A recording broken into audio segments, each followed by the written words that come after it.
which is quite amusing. But I don't really get why the ego hates the body. Okay, so let's go back to that ego-body illusion.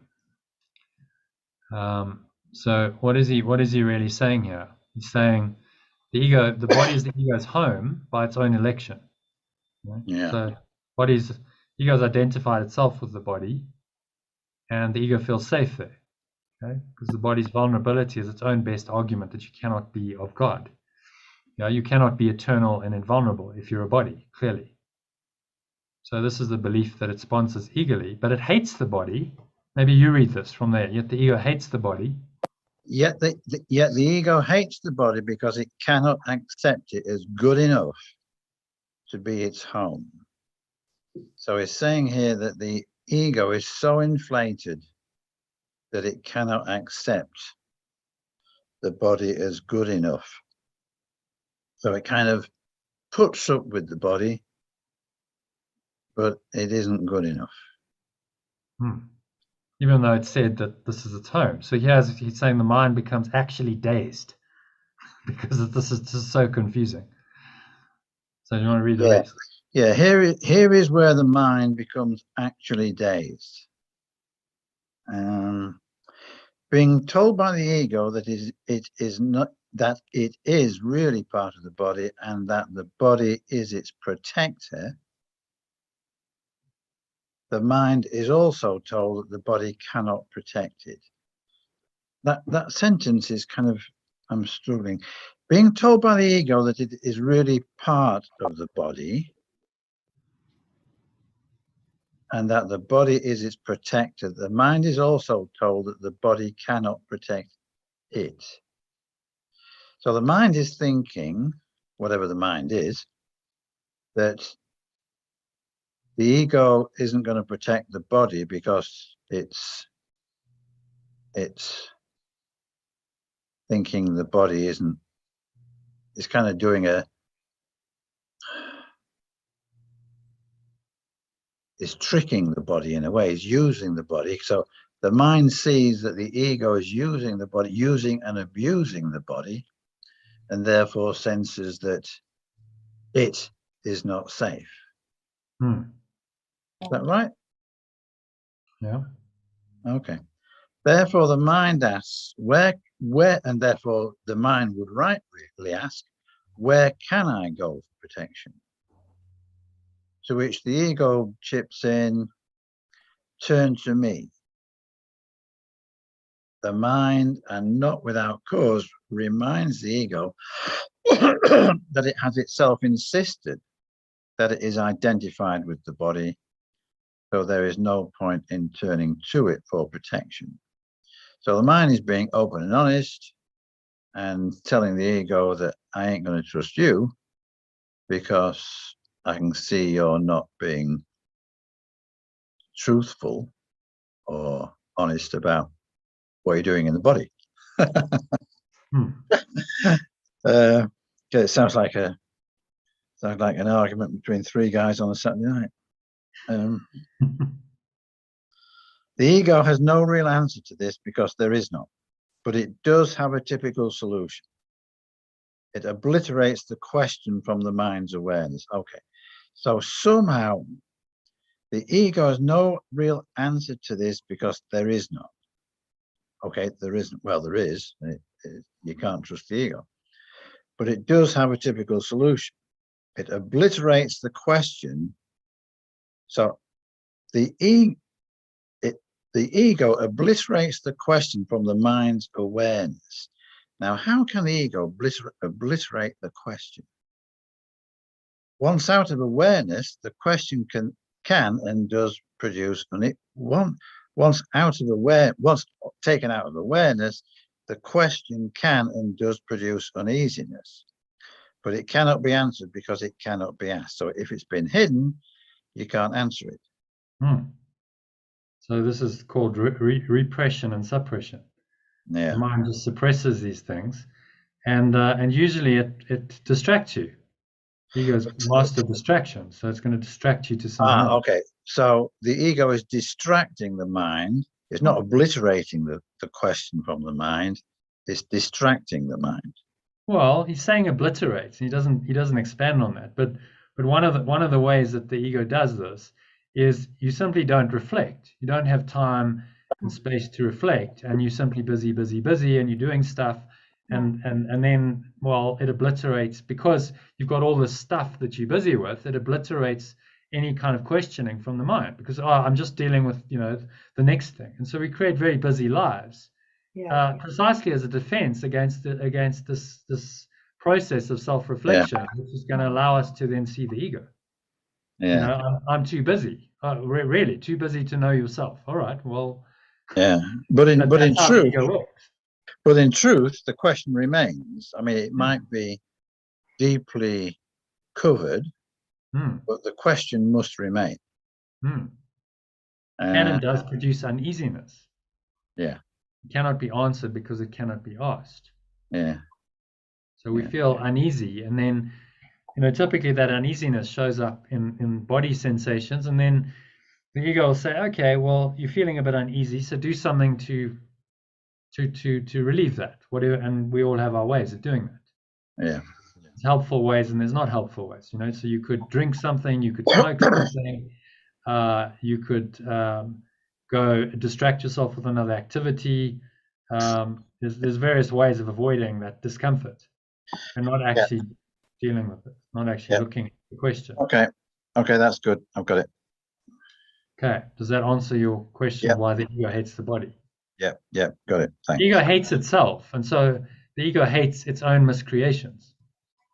If this is all a projection of the self-concept, which is what Jesus is teaching us, right? This is a projection of a self-concept.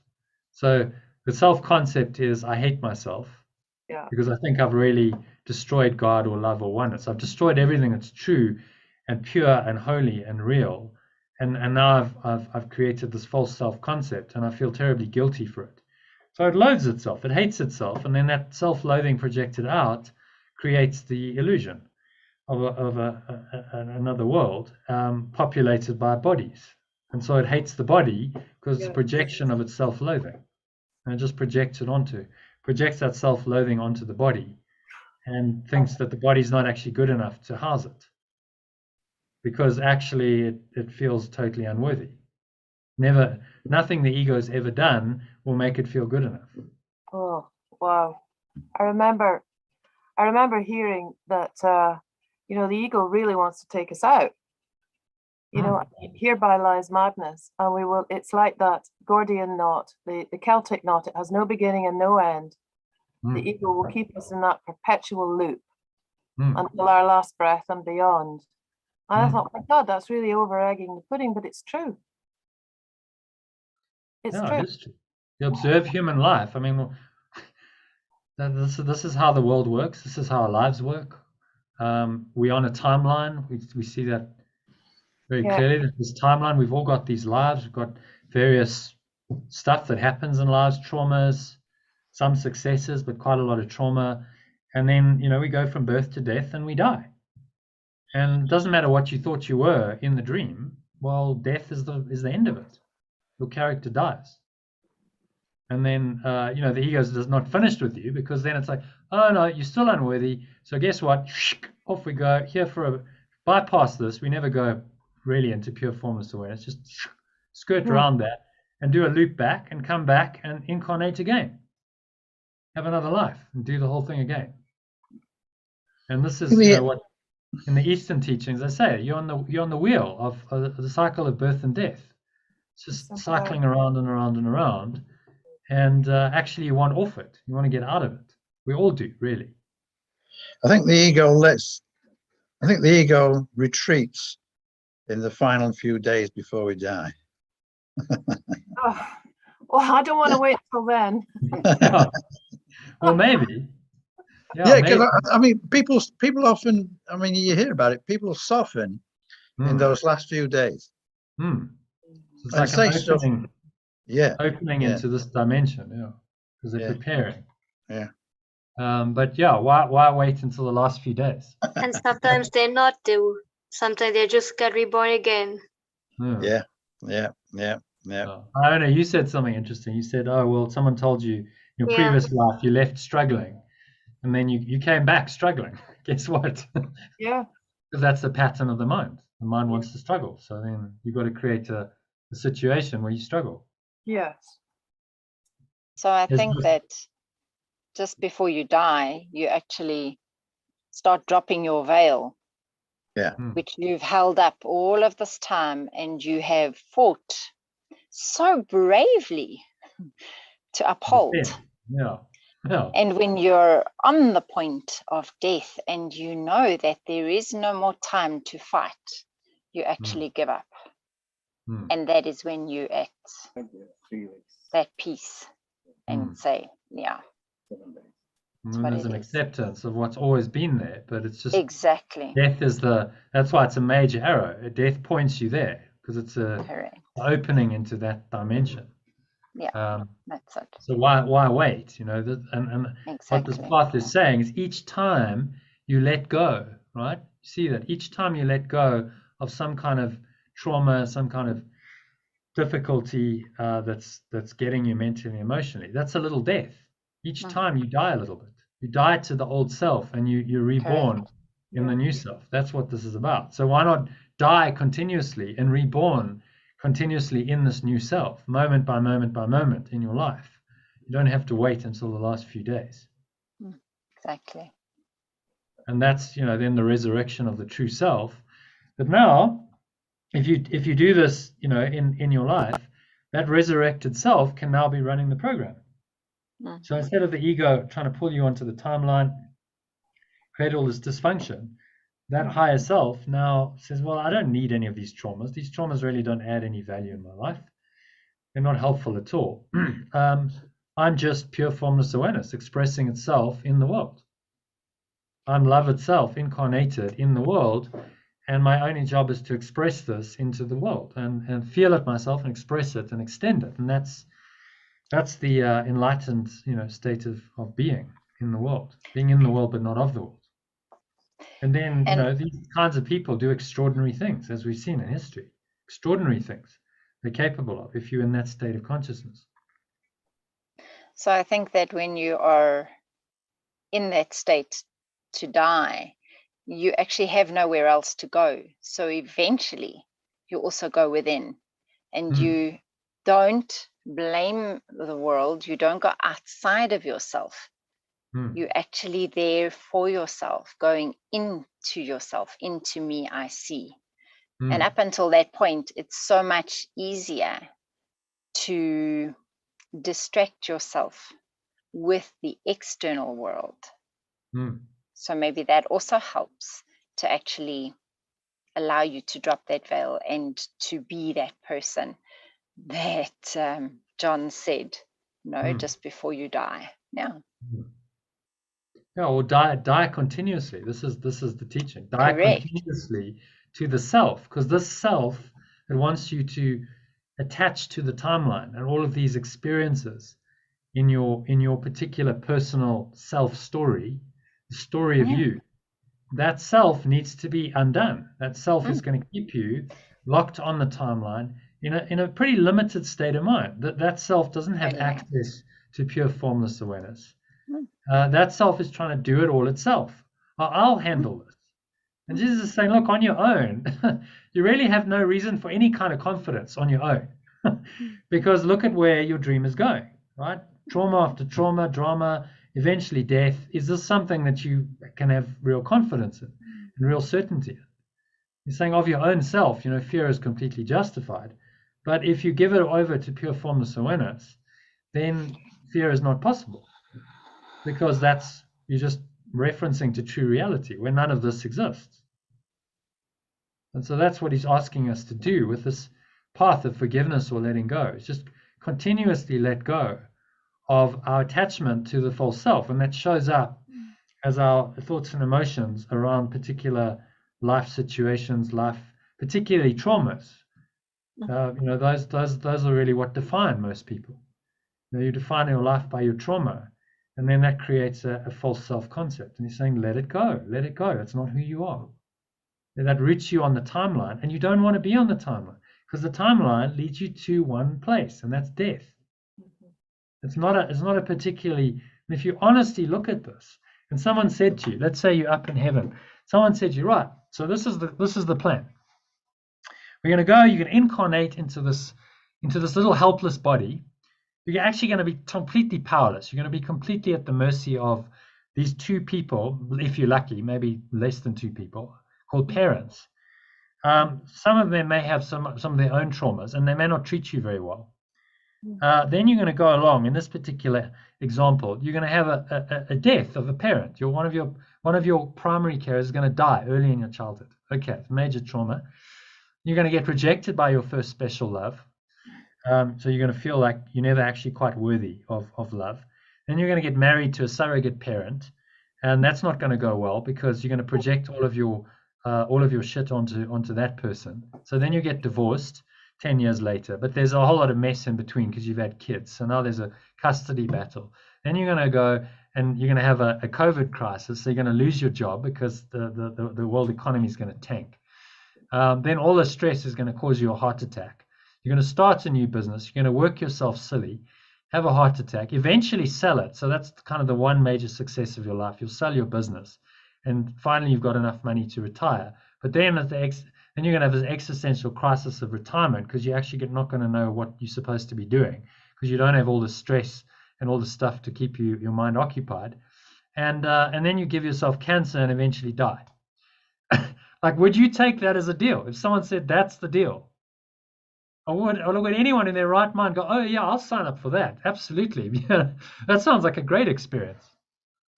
And if you're honest about your life and other people's lives, like these are not particularly, the great experiences, the human condition. So why would you want to sign up to that when you can have pure formless awareness, bliss for all eternity? Like no problems, no trouble, no pain, no suffering, no sickness, no death. You can just stay there and you can know that you're perfectly loved, perfectly safe, always. And there's never a doubt of that. Like, why on earth would you want anything else?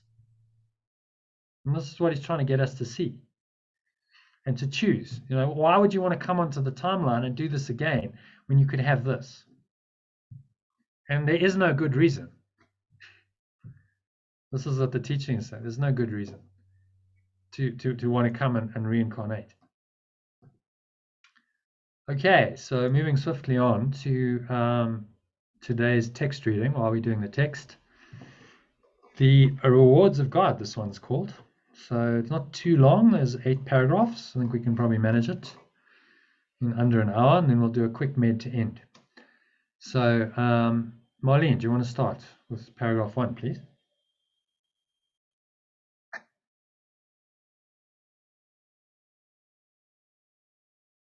I think you're muted. You just need to unmute. Can you please just make that writing a little bit bigger for me? Yeah, I can do that. We'll zoom in to Thank you. 150%. Is that better? That's better, thank you. The ego does not recognize the real source of threat. And if you associate yourself with the ego, you do not understand the situation as it is. Only your allegiance to it gives the ego any power over you. I have spoken of the ego as if it were a separate thing, acting on its own. This was necessary to persuade you that you cannot dismiss it lightly and must realize how much of your thinking is ego-directed. We cannot safely let it go at that. However, or you will regard yourself as necessarily conflicted as long as you are here, or as long as you believe that you are here. The ego is nothing more than a part of your belief about yourself. Your other life has continued without interruption and has been and always will be totally unaffected by your attempts to disassociate it. Okay. Yeah, so Anything stand out for you there? Yeah. So what jumped out at me is that we cannot safely let it go at that. However, or you will regard yourself as necessarily conflicted as long as you are here, or as long as you believe that you are here. The ego is nothing more than the part of your belief about yourself. There. The ego is nothing more than a part of your belief about yourself. And until you let that go and disassociate with that, the ego is actually just going to run your life and cause all of this havoc. So up until that point, you're kind of like going to be stuck in it full on. Yeah. And you know, we see that with the naming your game exercise. This is just a belief about yourself. Correct. Nothing more than a part of your belief about yourself. So you need to see that belief. What is the belief about myself? If I see that, then I can choose to let it go. If I don't even see it, the ego keeps you unaware of it, then you can't change it. And that's how it continues. And that Doesn't paragraph, want you to be aware of your belief. and that piece number 2, only your allegiance to it gives the ego any power over you. So no allegiance, no power. Until you see it, you're going to be stuck in it. Yeah. So yeah, exactly. Name it so that you can release it. If you can't even see it, how are you going to let go of it? You can't, because it's who you think you are.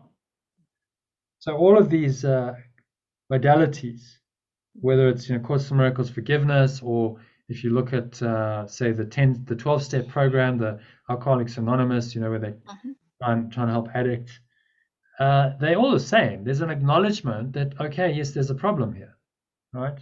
So I must name it, right? I am an alcoholic. Says, all right, yes, I have a problem, because if I don't think I've got a problem, then there's no chance I'm ever going to look for a solution. As David Hoffmeister says, we've got one fundamental perceptual problem, right? We have a perceptual problem. That's the problem. Because we all are misperceiving a world that doesn't even exist from a separate self. So that's kind of a fundamental problem. But unless we're willing to recognize it, say, look, yeah, there's a fundamental problem here. I have a major perceptual problem, and I'm willing to address it. I'm willing to do something about it. You can't heal. You can't, because you go, well, no, there's no problem. If there's no problem, then I don't have to change anything, which is where the ego wants to keep you. So generally, people only transform when there's enough pain. When the problem becomes acute and there's too much pain and they go, I can't deal with this anymore, then they're ready. Until then, there's not enough pain. They go, well, it's just business as usual. And then that brings you into the dark night of the soul, and you go into that on your own. You're alone in that. And then you have to sit with it, and you have to transform, and then see others and your own self for what it is. The hero's journey is, you go through this journey. You go through this abyss, it's called. It's the dark nights of the soul is another name for it. Correct. Yeah. You you have to face it. Yeah. You got to face your ego stuff. There's an abyss, there's a death and a rebirth, and that's not easy. It's not a trivial, oh well, yes, I'll just, it's like, no, really facing your stuff, and it can be quite shocking, and it can be extremely difficult and painful in the process, but that's what's necessary if you're really going to transform. This reminds me of when I was today going to a job interview. On my way to it, my sister called me, and I saw the reaction in my mind. Oh, I don't have time for her right now, and that was not the case.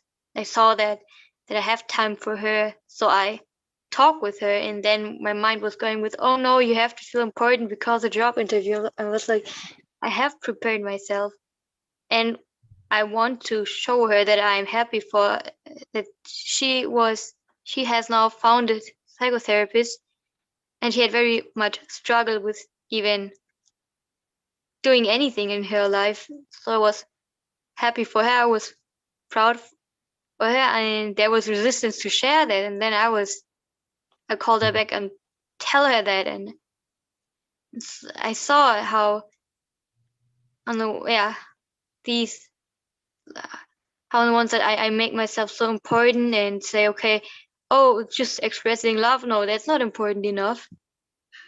What can I get from that? And then on my way home, it was like there was a thought, oh, I spent so much time in this train, stupid. And on the other side, I thought, well, and how much time do you spend to just push love away and push the holy instinct away and push away to just smile at yourself and love yourself?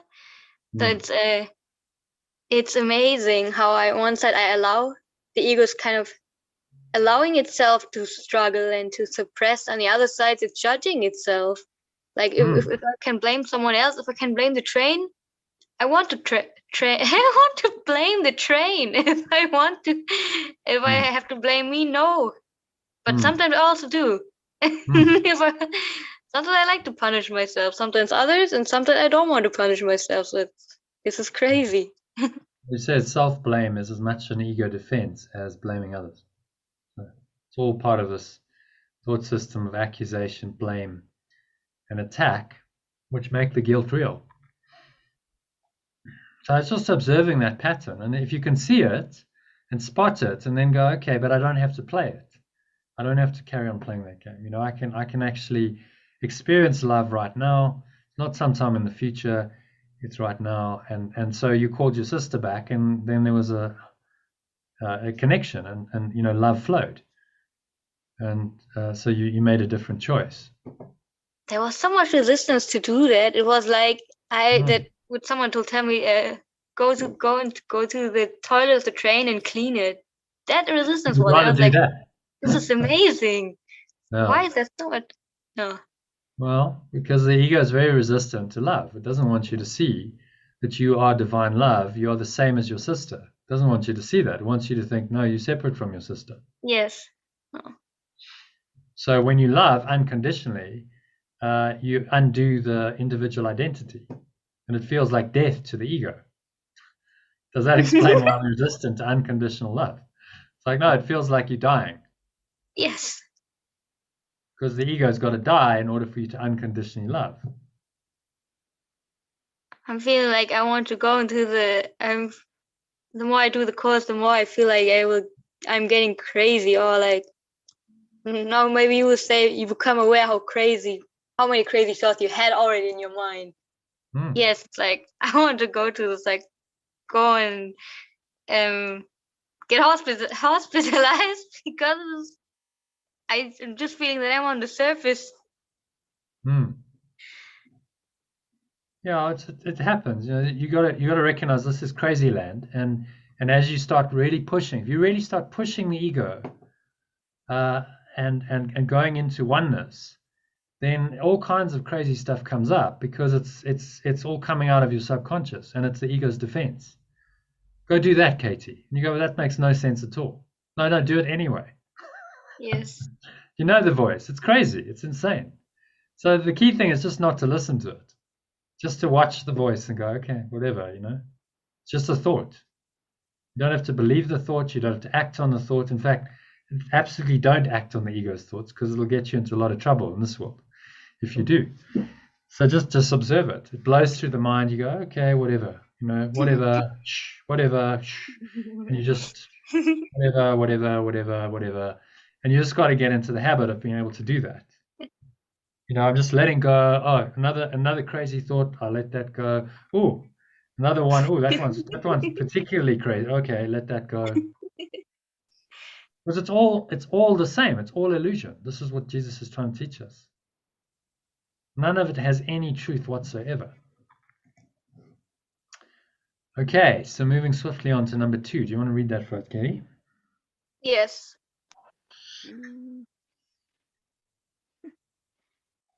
Learning to escape from illusions, your debt to your brother is something you must never forget. It is the same debt that you owe to me. Whenever you act egotistically towards another, you are throwing away the graciousness of your indebtedness and the holy perception it would produce. The term holy can be used here because as you learn how much you are indebted to the whole sonship, which includes me, you come as close to knowledge as perception can. The gap is then so small that knowledge can easily flow across it and obliterate it forever.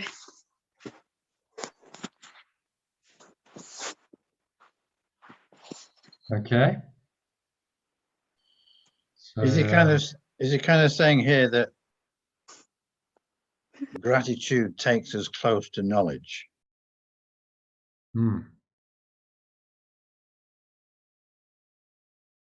Indebted to the whole sonship. Yeah, because that's what he's saying when you're indebted to the sonship. Indebtedness, and he's not using that in a negative sense. It's idea that the whole sonship is you. You are everyone, and they carry the grace of God or love within them. That is also your grace. And so, in every encounter with the brother, you can see the grace of God. Yeah. That's the whole point. Then your encounters become holy encounters. Your relationships become holy relationships, and you feel really grateful for all of these opportunities to experience the unconditional love that you really are with all of your brothers and sisters. And so that's why he focuses so much on the holy relationship in the course, saying this is your way home. If you can really see, like Katie, in your situation with unconditional love of your sister, that's a special relationship, and you've probably had your issues with her, and there's been conflicts and so on. And so then the ego likes to define you by that. Say, no, you're separate, she's your sister, you're Katie, and you're not one with her. You're not actually the same as her because you're separate. You have your own identity. And then unconditional love breaks that down. And so there's a huge resistance to that because it feels like the individual self has got to go. The Katie has got to die in order for you to unconditionally love your sister. And that's why unconditional love is the hardest thing. Why most people have no clue what it is. Because the ego's got to go, or they've got to be undone in order for you to experience it. Okay. Anything else on number 2? So John, come as close to knowledge as perception can. This takes you, what he's saying is this will take you all the way to the gates of heaven. Knowledge is here, takes you as close to knowledge as perception can, because if you really see unconditionally, you're really unconditionally loving your brothers, there's no judgment, then you're as close as you're going to get to heaven. And then the kind of final step is taken by God. Yeah.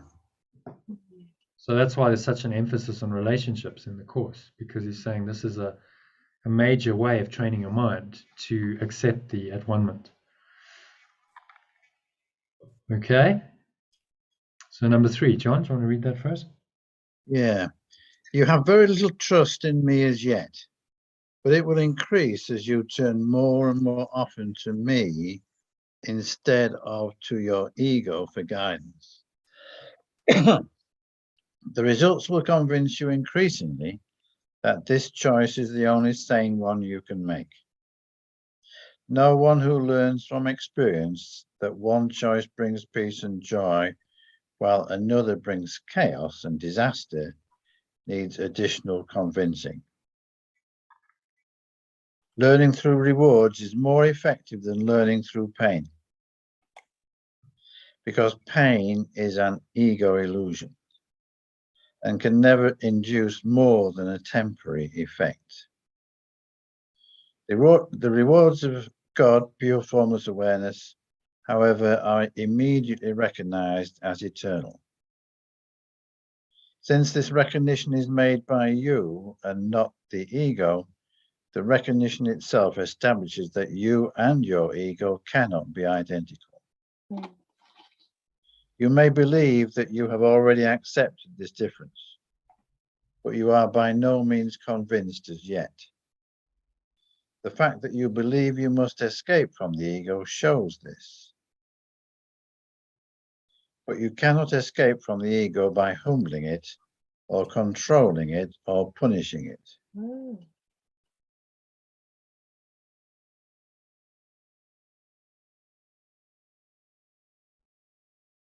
So, can you give us a little summary of that? Yeah, I think what he's saying is that as yet we have not yet built enough confidence that we can go within and turn away from and ignore and surpass the ego, ignore the ego, transmute the ego. Curiously, he's saying that you learn quicker by when you get rewards. Learning through rewards is more effective than learning through pain. It's interesting because I think, when we have painful episodes in our lives, they are the points at which we potentially learn the most. But he's saying it need not be that way. Yeah. Yes, I suppose once we've transformed the pain, then that is we have got over the temporary effect. Yeah, and learning through rewards. If you're feeling the love and the peace and the joy, say you do a meditation or you do some other kind of spiritual practice, and you're feeling that, then surely that's more effective than learning through pain. Going, oh, I'm experiencing pain, so I've got to change my ways. It's like, no, I want more of the love and the peace and the joy. So let me carry on, doing what brings me love and peace and joy. Okay. Yeah. So we learn, and so then, okay, well, I'll do more of that. I'll meditate and I'll do these spiritual practices because it makes me feel really good, and those rewards are very nice and they're immediate. You don't have to wait. It's like I do a meditation, I feel good straight away. In the meditation, after the meditation, you're saying much better than waiting for pain. Unfortunately, most human beings learn through pain. Somehow the reward model doesn't work for us because we're too stubborn, and we just have to wait for the pain to wake us up. And that's, as you say, is then the turning point. But as you go more on this, everyone comes to the course because of some pain. There's some kind of pain, dissatisfaction in their life. But now he's saying, well, you can learn through rewards. Learn like, oh, yes, I can experience. I really can experience love and peace and joy, these amazing states, and it feels amazing. And so let me rather learn that, yes, this obviously feels good, so I'll do more of what makes me feel good, really, truly good. And so then, you practice more, you learn more, you practice more, and that's more effective than pain, than moving away from something. So it's moving towards God.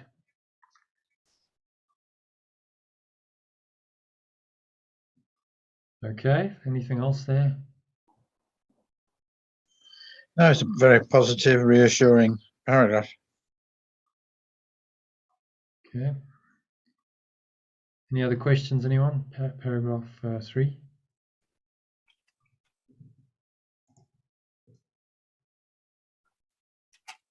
No. Okay. So number 4. Who hasn't read? Iona, will you read that for us? The ego and the spirit do not know each other. The separated mind cannot maintain the separation except by dissociating. Having done this, it denies all truly natural impulses, not because the ego is a separate thing, but because you want to believe that you are. The ego is a device for maintaining this belief, but it is still only your decision to use the device that enables it to endure. Yeah, that's clear. So we can choose many ways of dissociating and making ourselves separate by drinking or drugs. These are 2 extreme examples. But all truly natural impulses, but not because the ego is a separate thing, but because you still want to believe that you are separate from pure formless awareness. And that all the truly natural impulses come from realizing that we are the extension of pure formless awareness. Yeah. We still got the device for maintaining separateness, but it's my decision as to how to use this device. So if I'm not giving up my decision to use ego, I enable it to endure and endure. So I have a choice. And do you understand what he means by dissociation? It's just dissociating. Separated mind cannot maintain the separation except by dissociating.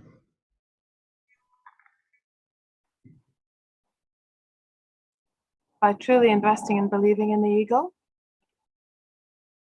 Well, it actually dissociates itself. The ego is defined by its dissociation from truth. Yes. That's a negative belief. So in order to maintain the separation, I must believe that I'm dissociated from my true self, from truth, from love. So I dissociate, and then I distract myself and I redirect my attention elsewhere into the dream, and it maintains this whole device by dissociation. So you dissociate from love and you attach your mind to something else as a substitute for love. Yes. Dissociation and substitution go hand in hand. And then that substitution becomes the ego belief that defines you. It now is the replacement for the belief in only oneness. It's a version of a belief in separation. And it's only your decision to use the device that enables it to endure. So will you continue with the program that you've created of being a separate self and that whole belief system, or are you willing to let it go? Because it's your decision to accept the belief or not that allows it to endure. Or not. Yeah. Okay, any questions on number 4? Moving swiftly on to 5. So who hasn't read? Richard, you want to read that for us, please? Okay. How can you teach someone the value of something he has deliberately thrown away? He must have thrown it away because he did not value it. You can only show him how miserable he is without it and slowly bring it nearer so he can learn how his misery lessens as he approaches it.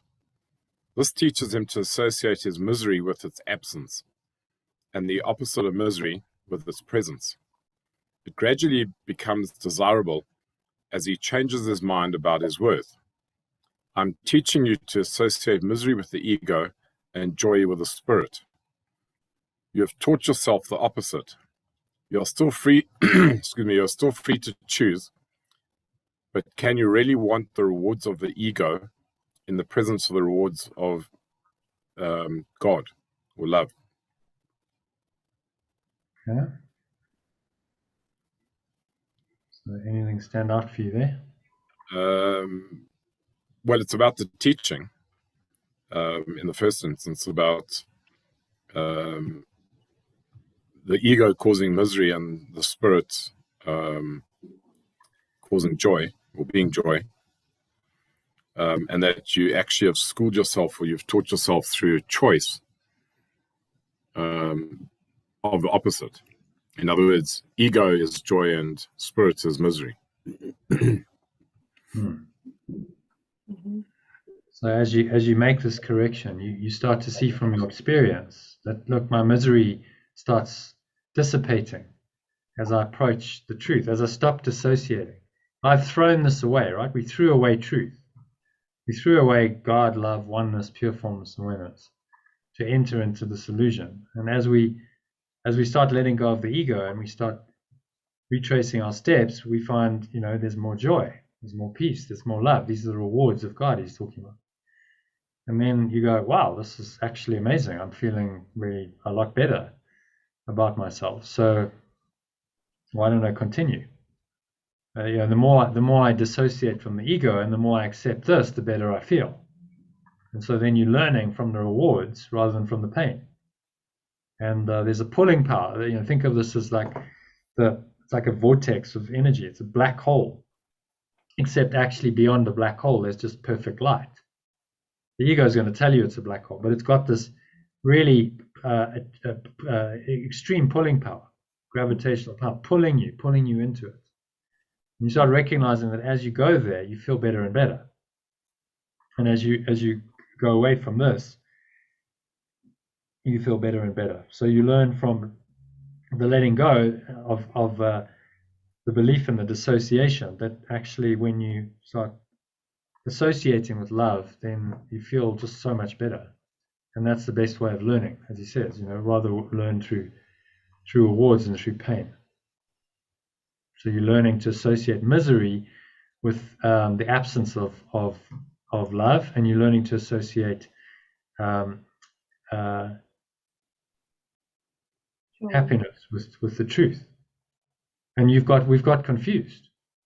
We've associated happiness and with this, and we've associated misery with this. It's totally upside down.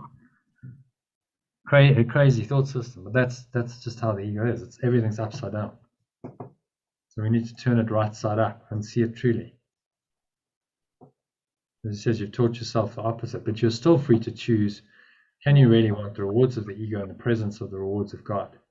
So what the ego offers you in this illusion is meager offerings compared with perfect love, peace, and joy for all eternity. It will offer you some temporary satisfaction, maybe. Oh, okay, well, if you do this, let's say it's money it offers you. Or if you get money, then all your material needs can be met. And in fact, you can have comforts and you can have good experiences and so on. So that's one meager offering. It could give you a special relationship.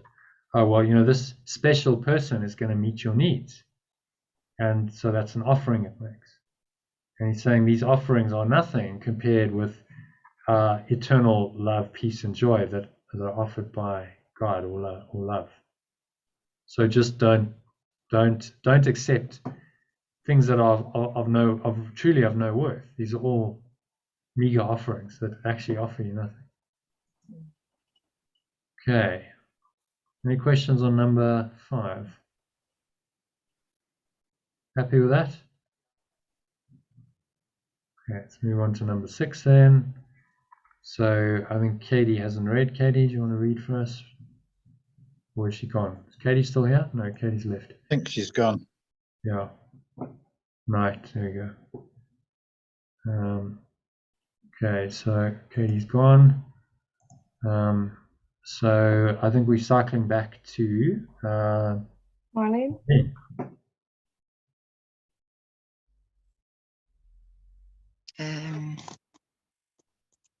My trust in you is greater than yours in me at the moment, but it will not always be that way. Your mission is very simple. You are asked to live so as to demonstrate that you are not an ego, and I do not choose God's channels wrongly.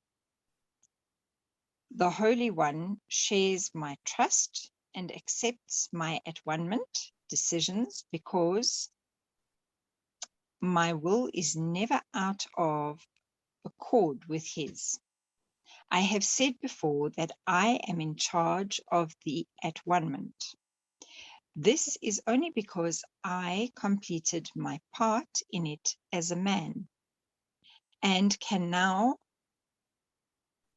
complete it through others.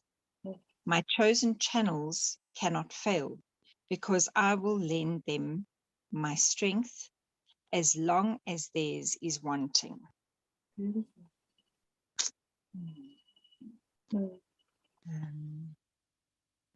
Okay, so anything stand out for you there? You are asked to live so as to demonstrate that you are not an ego and that I do not choose God's channels wrongly. The Holy One shares my trust and accepts my at-one-ment decisions because my will is never out of accord with his.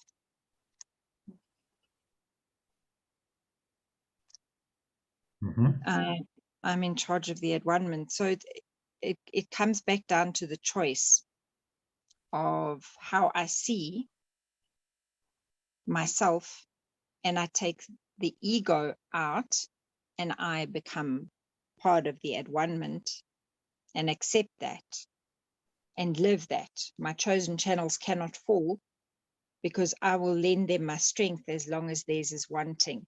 So I will give what I can as it is my choice, and that I trust that the process is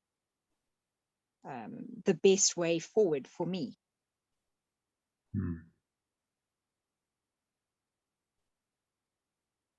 Yeah, it's giving us a lot of encouragement here. Yeah.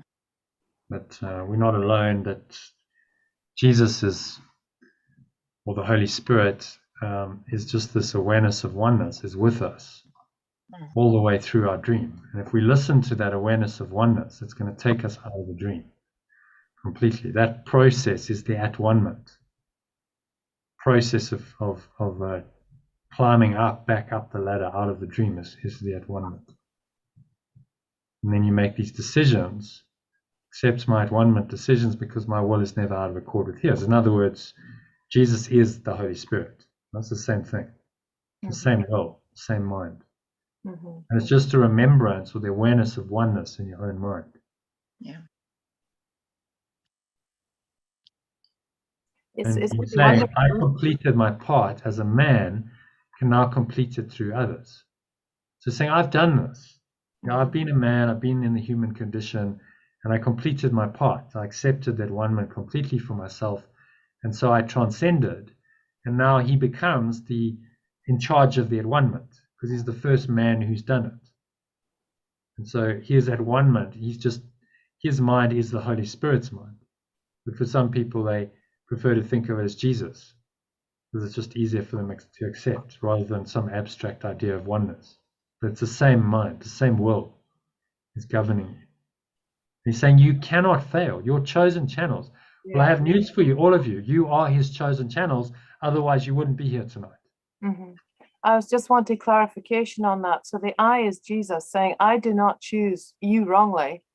The I is really the Holy Spirit. He's saying my will and the will of the Holy One, the Holy Spirit, are the same. So it's the same presence. Right? Jesus is not a man anymore. He completed his part as a man, but as a man, he identified himself completely with the Holy Spirit, the awareness of oneness. So he wasn't really a man anymore. He was a transcendent spirit that was operating for a while in a human body. Yeah. And so now he's saying this awareness of oneness has chosen you. You know, my chosen channels. The oneness is seeking you. It's chosen you, and you cannot fail because I will lend them my strength as long as theirs is wanting. And that strength is infinite, without end. Yeah, because it's coming from. We accept it. It's coming from an infinite power. Yeah. Infinite source, and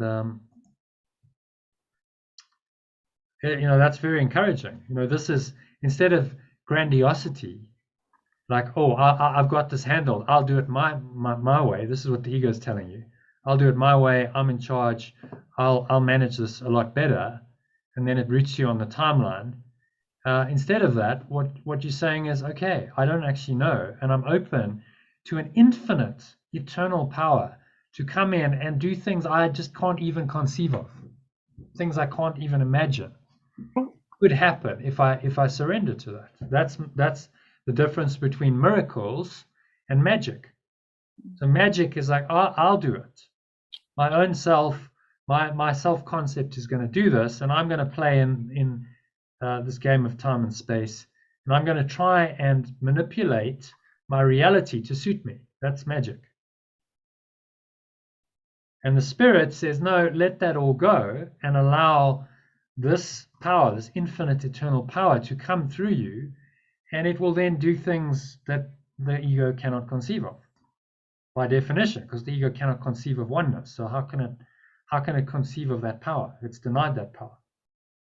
And so it's the power of inspiration rather than ego motivation. And so, Richard, this is for you. Inspiration trumps motivation every time, every time.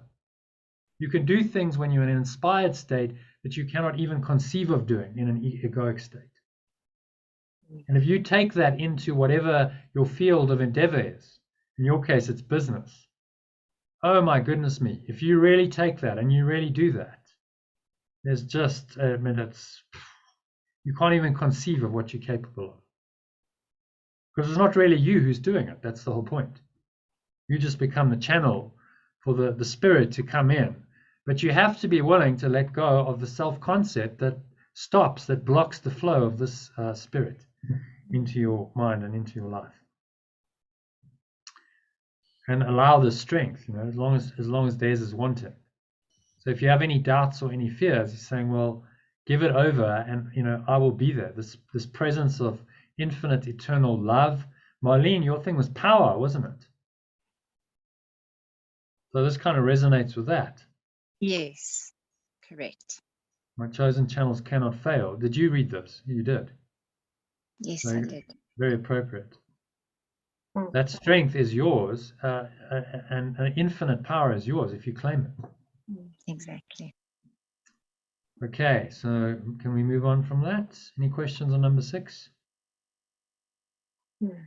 Number 7? John, can you read number 7 for us? I will go with you to the Holy One, and through my perception, he can bridge the little gap. Your gratitude to your brother is the only gift I want. I will bring it to God, pure formless awareness for you. Knowing that to know your brother is to know God. And if you are great, I don't know why these cats always jump up when you're reading. Sorry? I've just been invaded by a cat. If you are grateful to your brother, you are grateful to God, pure formless awareness, for what he created. Through your gratitude. What I'd suggest, John, read the sentence as God, and then just reread it as pure formless awareness, because it's kind of getting a little lost there. Okay. I will bring it to you. I will bring it to God for you, knowing that to know your brother is to know God. I will bring it to pure formless awareness for you, knowing that to know your brother is to know pure formless awareness. If you are grateful to your brother, you are grateful to God for what he created. If you are grateful to your brother, you are grateful to pure formless awareness for what it created. Through your gratitude, you come to know your brother, and one moment of real recognition makes everyone your brother, because each of them is of your Father. So each of them is of your source. So each of them is of your source. Love does not conquer all things, but it does set all things right. Because you are the kingdom of God, because you are the presence of you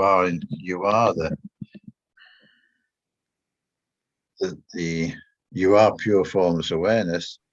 I can lead you back to your own creations. You do not recognize them now, but what has been dissociated is still there. Okay, but so it's saying here that I will follow me and I will take you back to pure formless awareness, to love. And part of that is recognizing that your brother is a hugely important part of your journey and your soulmate on your journey. I'm talking about gratitude there, which is very close to love. You can't feel grateful unless there's love, can you? No. Knowing that to know your brother is to know God. To know your brother is to know pure formless awareness or love. That's quite a significant statement. To really know your brother in truth is also to know God. Yeah. This is the unconditional love we talked about earlier. If you really know your brother, you cannot help but appreciate him and feel grateful, because it's this presence. And then that presence is to know the presence of God, the presence of love. Your brother just becomes a way of accessing that presence.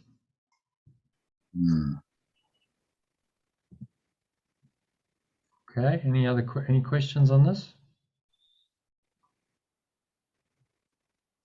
No, I'm good with that. Okay, number 8. Iona? As you come closer to a brother, you approach me, and as you withdraw from him, I become distant to you. Salvation is a collaborative venture. It cannot be undertaken successfully by those who disengage themselves from the sonship, because they are disengaging themselves from me. God will come to you only as you will give him to your brothers. Pure formless awareness will come to you only as you will give it to your brothers. Learn first of them, and you will be ready to hear God.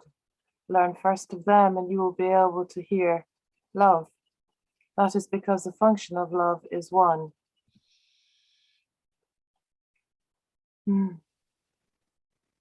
So I recognize that in all of you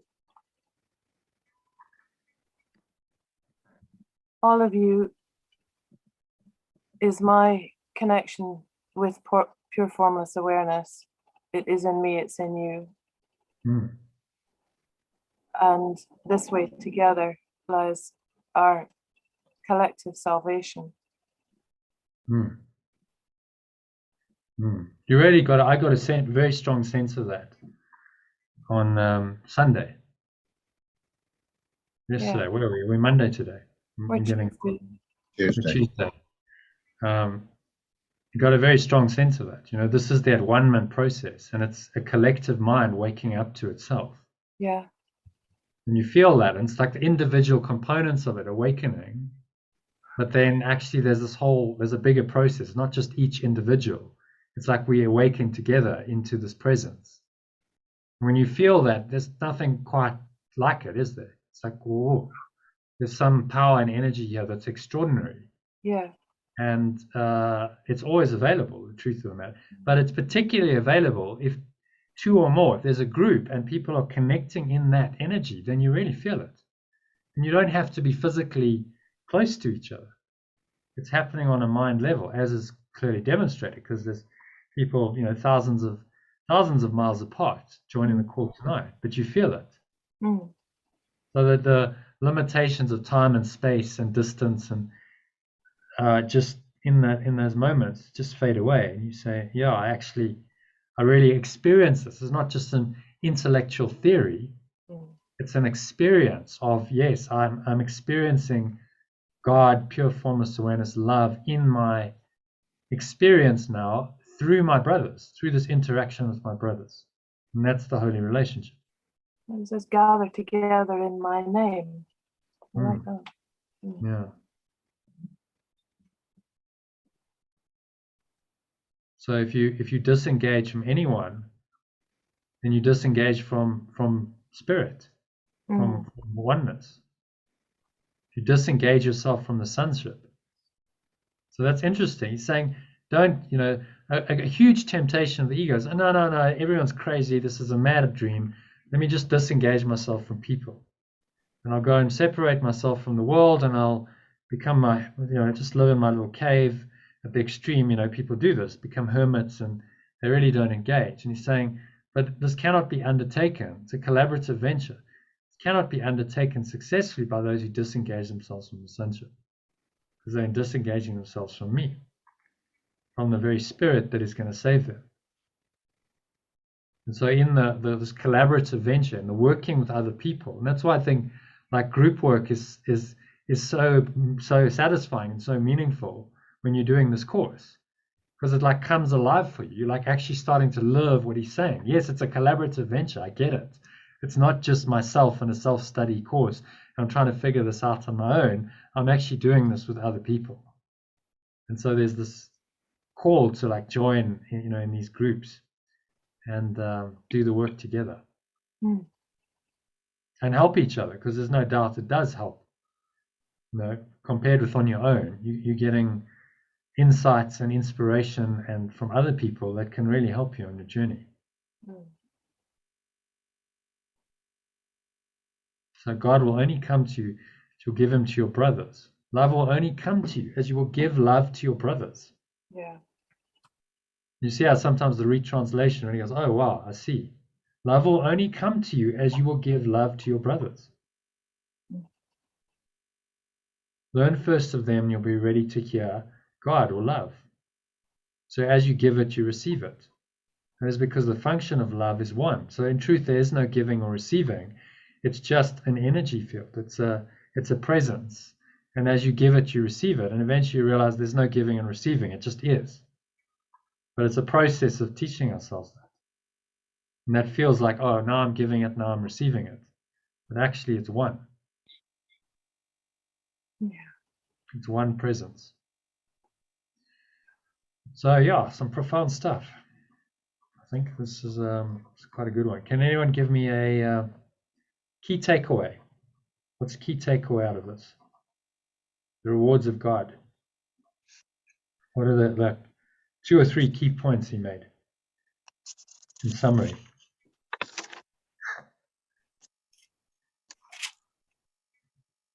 Follow spirits. Follow our inner guide. Follow God. Unite with our brother, and the rewards will far surpass imagination. Yeah, so succinct summary. So the rewards of God, for me, it's the rewards of God. He's talking about learning rather through these rewards, like peace and love and joy, than through pain. That is a key takeaway.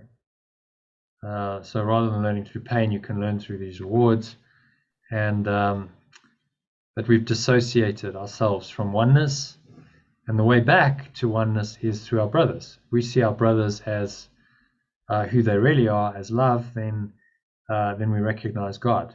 We recognize our own true essence. And so, gratitude for that presence is always justified. And gratitude for our brothers is always justified. Yeah. Yeah, he starts and finishes with the brother. Mm-hmm. No, he does, you're right.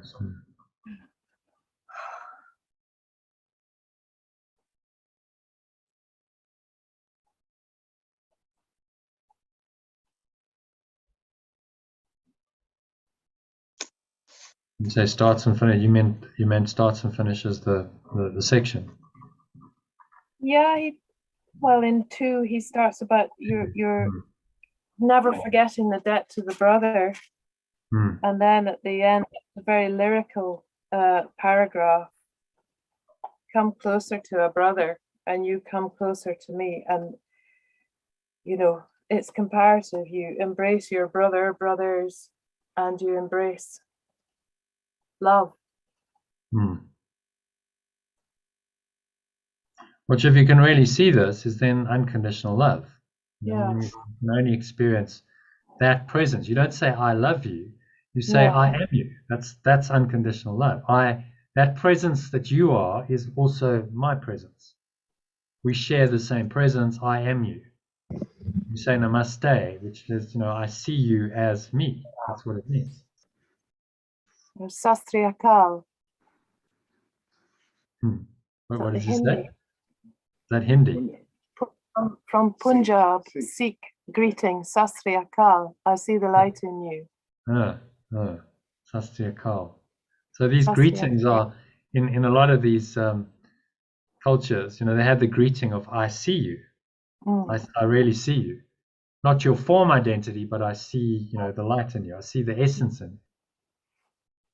And that's a lovely greeting because it reminds you from the get-go, from the start, okay, I see you.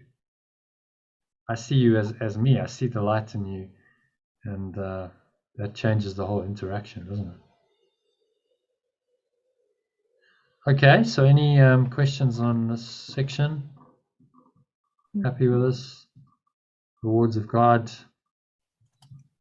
Okay, so see John's having a yawn there. So we can have a look at there's a bit here. There's 5 paragraphs. We can skip that and go straight into a meditation if you want to save time. Or we can read the 5 paragraphs and then do the med. What's the... Marlene's shaking her head. What does that mean? I've been up since 3 o'clock this morning, Jono. Right, I'm going to be bowing out gracefully if we carry on for too much longer. Okay, so are you happy to just go into a meditation then? That would be absolutely wonderful. Yeah. Right. We did cover this. If you want to, I did this in detail with Lucy this afternoon. So listen to the recording. Is Lucy there, by the way? Is she not? I am, but I'm writing a business. I have to write a business plan by tonight and send it. I'm sorry. Oh, right. Okay. So you just But kind of I'm with you as well. I'm with you as well. It's just I have to get it in. She's like, send it to me immediately. So right. Okay. Well, yeah, got to do what you got to do. Okay. Okay. So shall we do a meditation then? Yeah, lovely. So just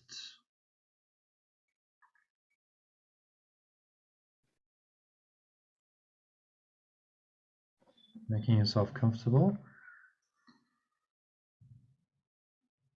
Sitting your feet shoulder width apart, back straight, cup your hands in your lap, close your eyes. As usual, start off with a nice, deep, full inhale breath through the nose. Clench the sphincter muscle so you lock the energy in. Feel this energy rising up the spine, drawing it into your stomach, into your heart center.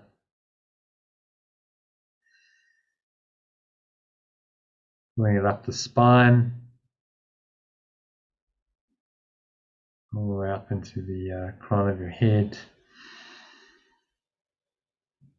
A warm, tingling wave of energy rising up. Pause at the top of the inhale. And now just search your mind for any attack thoughts as occur to you. And as each one crosses your mind, say, I can escape from the world I see by giving up attack thoughts about, and then name the person or the people or the place, the event, the circumstance. Specify, I can escape from the world I see by giving up attack thoughts about this person or situation. An attack thought is any thought of attacking or being attacked. The effects are exactly the same, as Jesus says, because they are exactly the same. And so, although we don't recognize this as yet, you're asked only to treat them as the same. Just fake it until you make it. So exhale.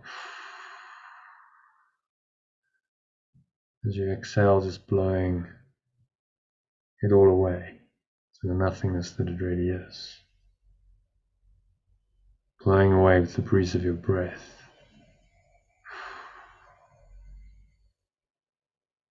Pull the lower stomach into the spine, expel the last remaining air out.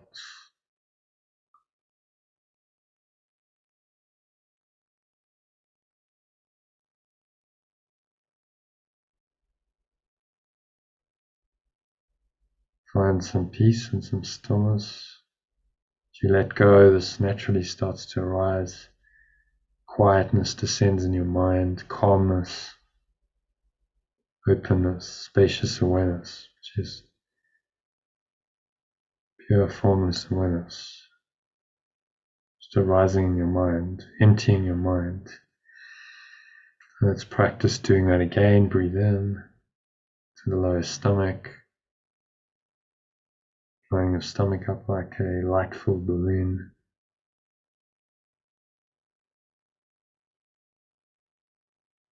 Clenching your sphincter muscle, locking the energy in, drawing the energy up the spine into your heart center. Put one hand in your heart. Draw it up into the crown of your head, pausing at the top of the inhale. Maximal inhale breath.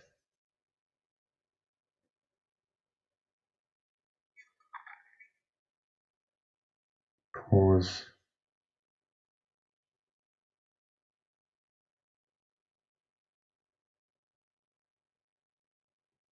Scan your mind again. Notice any thoughts at all going on.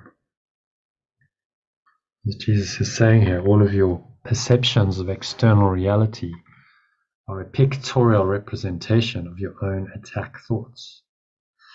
So, applying that, whatever you happen to see in your mind, any thoughts about the external world, could be a person, a place, an event, circumstance, situation, could be in the past, it could be in the future. All of that is really an attack thought. You're attacking the reality of pure formless awareness, in which none of this is true.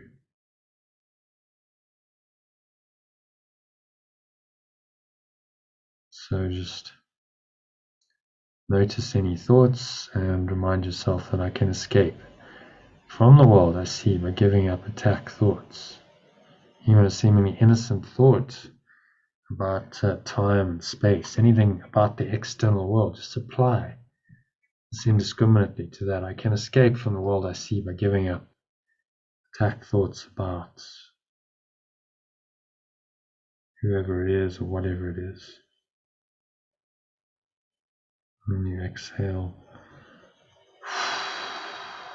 blowing it away, the breeze of your breath out through your mouth to the nothingness that it really is.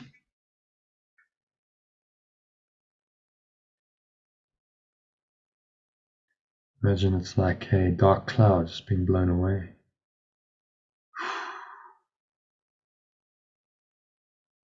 Dissipating into nothingness to reveal the eternal sky, your true, pure, formless awareness,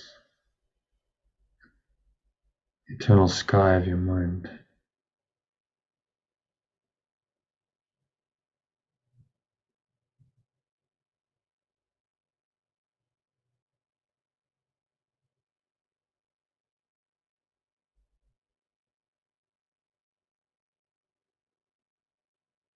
So find this exquisite stillness,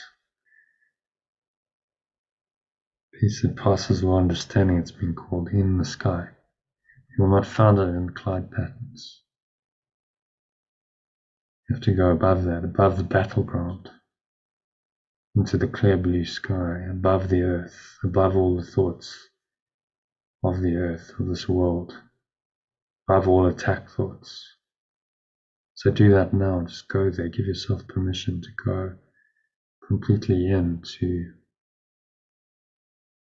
the blue sky of your true awareness, your own true mind, your own pure, formless awareness.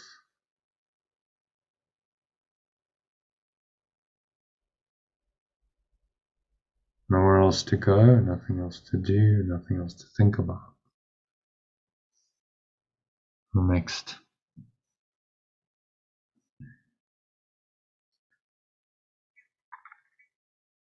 few minutes of deep silence, just breathe, relax, and be still.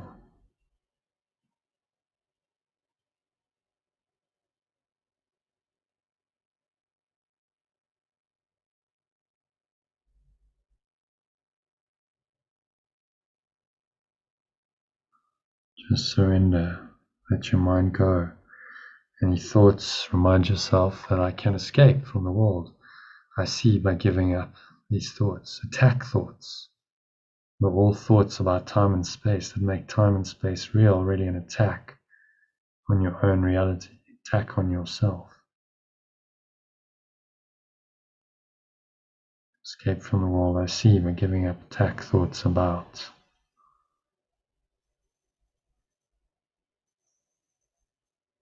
Whoever or whatever it is.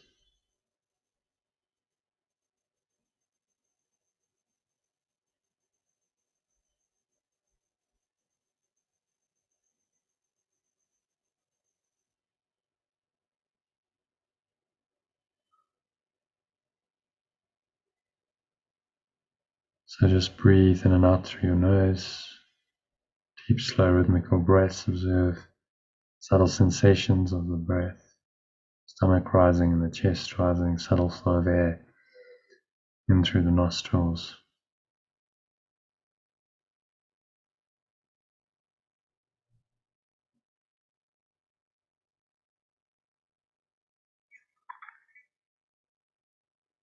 Surrender into the peace of pure, formless awareness, the blue sky of your mind. Nothing else going on, nothing else is necessary. No thoughts, no cloud patterns, just the clear blue sky, the light of your source, shining radiantly through it. For the next couple of minutes of deep silence.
Any thoughts arise, just observe them casually and dismiss them. So I can escape the world I see by giving up these thoughts.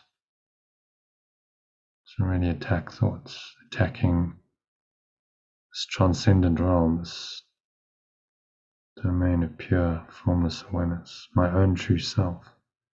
So I can escape from the world by giving up these attack thoughts about whoever it is or whatever it is. And just let them go. Blow them away with the breeze of your breath to the nothingness they really are. Dark clouds, dark black, grey, red clouds just being blown away to the nothingness they really are.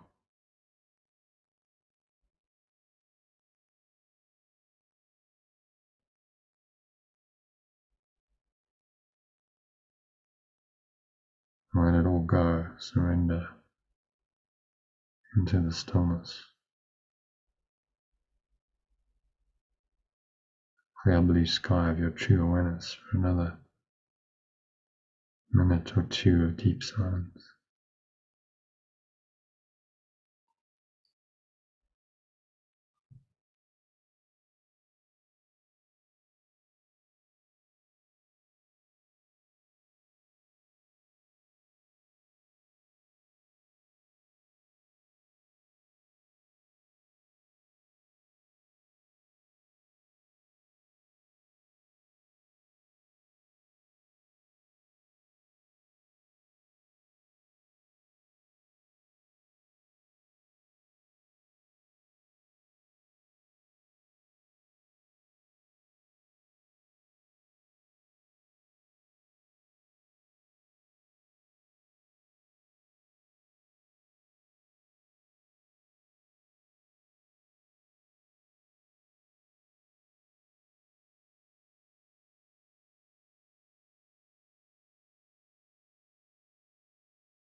And so just gently coming back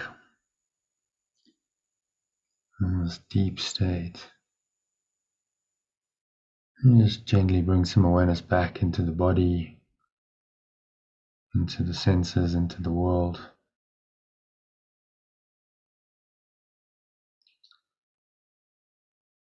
And on the count of 3, you're going to open your eyes. So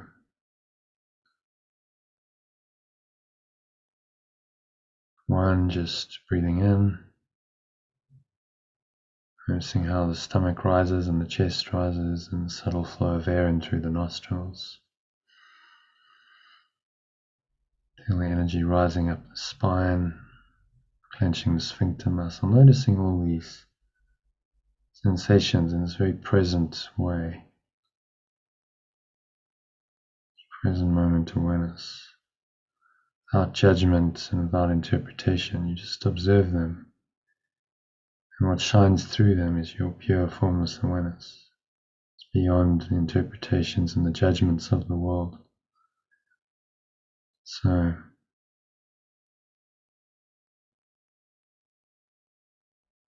again, scan your mind, notice any thoughts going on there. Remind yourself that all thoughts about form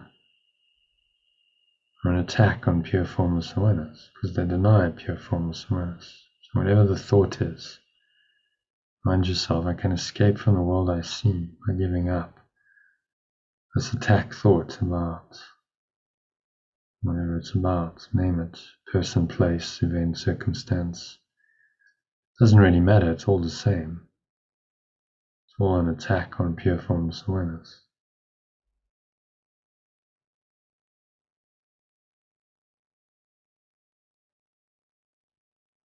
So remind yourself, I can escape from the world I see by giving up attack thoughts about whatever, and exhale it all out. Notice the air flowing out. Your mouth, chest and the stomach suck back in. The energy raised up into the crown subsides back down the front channel of your body. It's coming to rest in your lower stomach and your groin.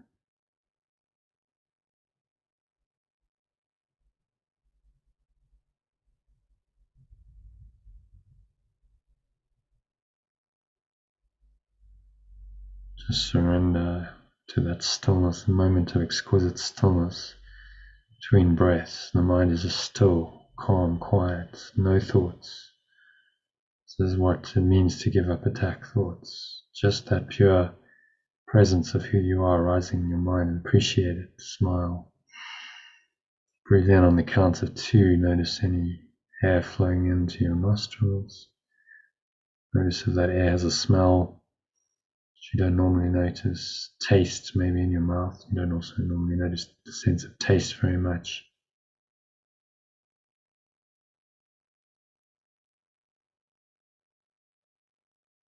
Notice what you're hearing, surrounding environment.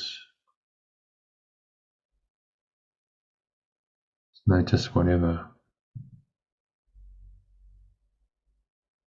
without any judgment, without any anticipation, no judgment, expectation. It just is what it is. And on the count of 3, you're going to open your eyes.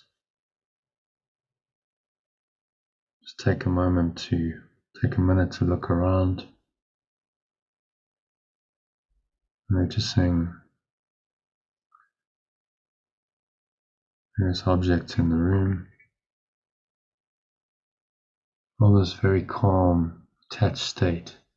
So whatever it is that you see, let's practice today's lesson open-eyed.